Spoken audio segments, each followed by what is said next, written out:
gas exporters. He mentioned the concept and also the fact that in the future, Iran's policy, developing policy... It's a question. It's getting to one, but Matthew and I were in Istanbul talking about this. It's about least... You mentioned efficiency. This is least carbon fuel cost. The policy that Iran is looking to take forward is not least dollar cost or least euro cost, least carbon fuel cost. That is going to lead to an very different architecture in the region. Now, I'll say no more because I'm on the next panel. But any comments? What's the question? Your comments on least carbon fuel cost as a principle, or the I'll tell you what. Before I ask our panelists if they have any comments on us, are there any other comments or questions anybody would like? One here. Go ahead. Sorry if I was being down. Sorry. José Valmont, commodity trade and operations specialist. I have a very brief question, actually, a very simple question, especially for the representative of the World Economic Forum, because he's surrounded by a number of oil traders.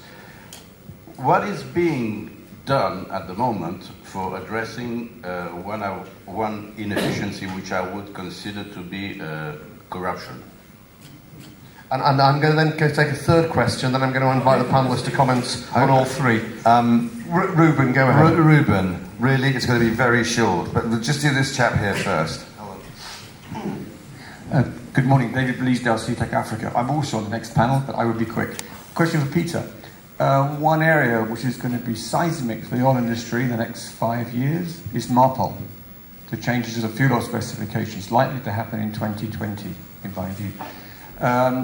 Do you really think Russia can destroy all its fuel oil production in the next 5 years? Ruben, number 4, and then we'll take answers. I can't understand why the next panelists are trashing their own panel by overrunning on this. Okay, Ruben, come on.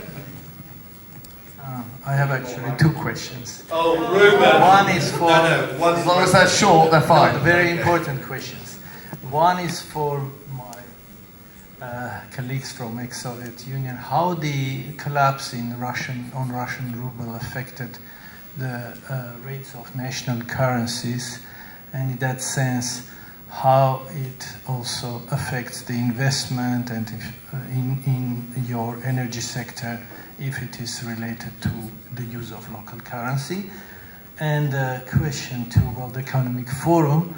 Anatol Galetsky wrote that, it's a former Financial Times, and now in another journal, but very interesting character. He wrote that the oil companies are wasting a lot of investment because it is becoming redundant, excessive due to the change in the energy balance.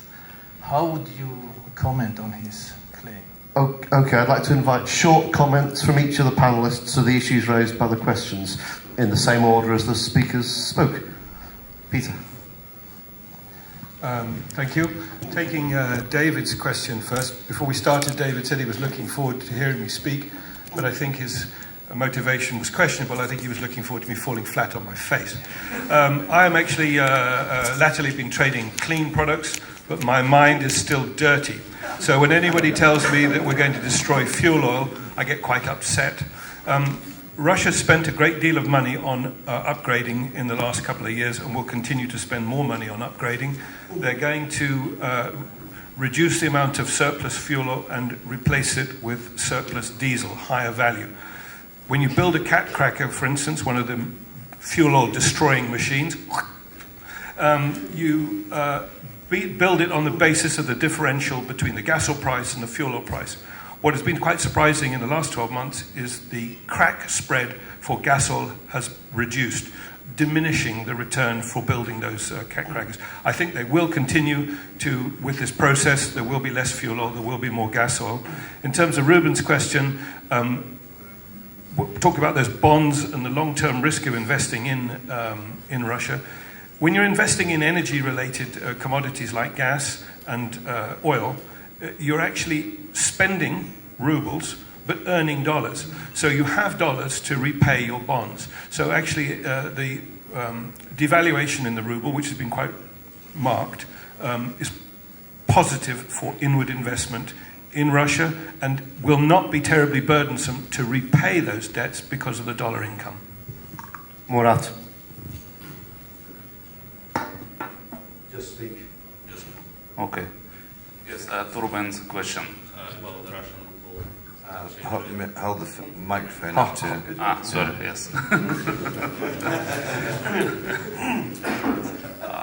It depends on the country which we are talking about, because some countries, some economies, they are not dependent too much on Russia and not dependent too much on Russian ruble exchange rate. That's why, let's say, if we are talking about Turkmenistan, there is a very small dependence. That's why we don't see any effect of that. And the main effect which we can observe is because of the low oil price, not because of the Russian ruble exchange rate.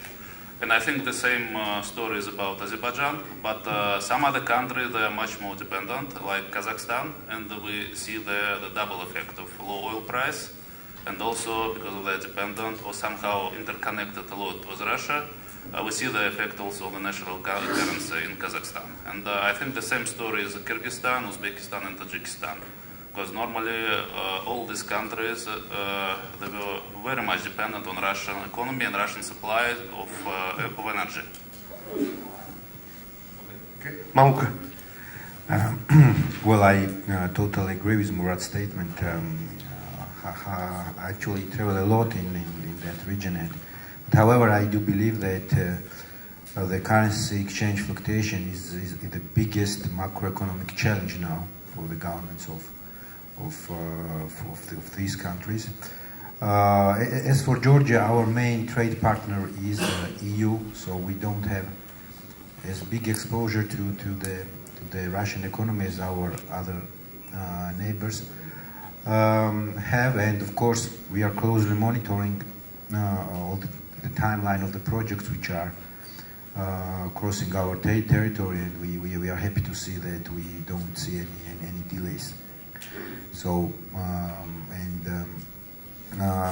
but on the other hand, if the prices on oil gonna stay down, and if the fluctuations in the currency exchange rate will continue, of course, this may negatively affect the future projects like Kashagas, the second phase, and project like this, but not the current ones.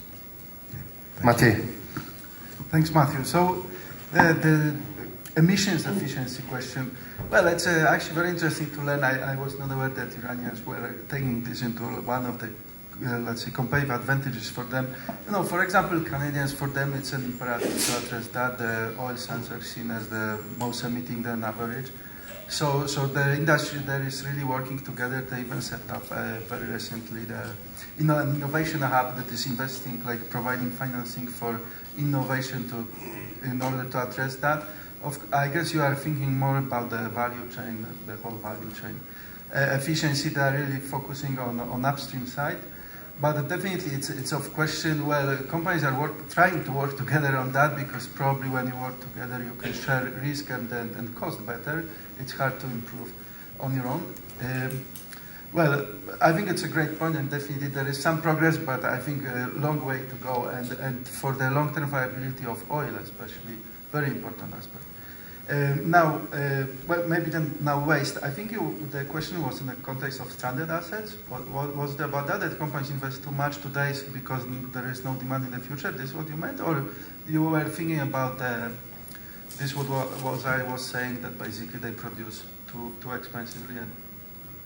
I think you just answered the question that you... Well, the question is, what's the question, right?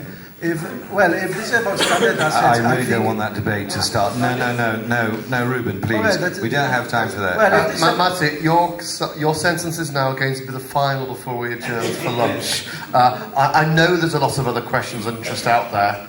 We've overrun on time. The good news is that all our speakers are going to be available at lunch, and you can interrogate them at will.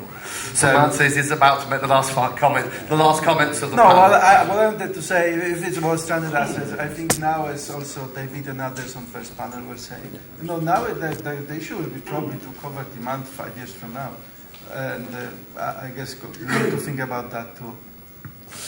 Ladies and gentlemen, thank you so much. I hope you found this panel interesting. I have, and I already knew what they were all going to say. I hope you'll join me in thanking all the speakers for a really fascinating discussion, and they're all going to be available over the lunch break for any further questions. I'm just so sorry I know there are many of you who've been desperate to ask questions and haven't had an opportunity so far, but thank you everybody for your participation and interest.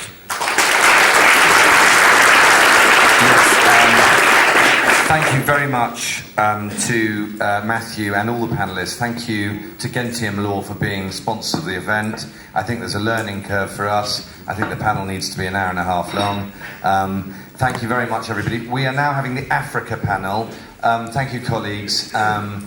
It's a great privilege to have you here. If I can invite the Africa panel to come up, and